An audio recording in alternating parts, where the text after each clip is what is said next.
Gara sospesa al Seneto per un malore dell'arbitro Cortese di Bologna avvenuto nel corso dell'intervallo. A circa 10 minuti dalla fine del tempo, una forte pallonata su rinvio della difesa bengazzurra colpiva in pieno volto il direttore di gara, che prontamente si rialzava e conduceva la gara sino alla fine della prima frazione. Dentro gli spogliatoi Cortese ha avuto i primi sintomi, non riconosceva i propri assistenti di linea e non ricordava dove si trovasse, entrando subito nel panico. Constatata la gravità, sono scattati immediatamente i soccorsi e conseguentemente la corsa all'ospedale San Giovanni di Dio, dove lo sfortunato direttore di gara è rimasto in osservazione.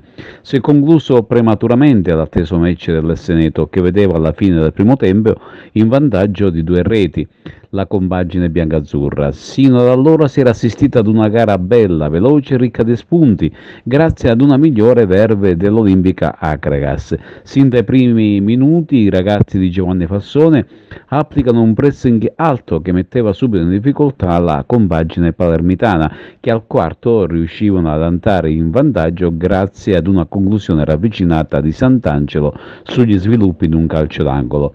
La capolista accusa il colpo ed ancora prima di riordinare le idee subisce il raddoppio.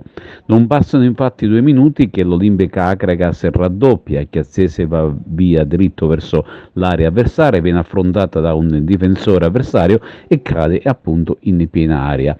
L'arbitro non ha esitazione ed indica il calcio di rigore. Sul pallone si presenta Settecase, che è stato tra i più attivi, e spiazza il portiere Buttacavoli.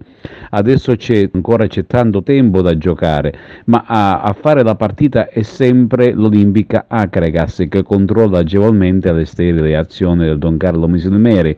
Per assistere al primo tiro in porta degli ospiti bisognerà attendere il 20°, un tiro fuori di Grimaudo. Con il passare dei minuti prende coraggio il Don Carlo Misilmede, ma la retroguardia bengazzurra tiene benissimo.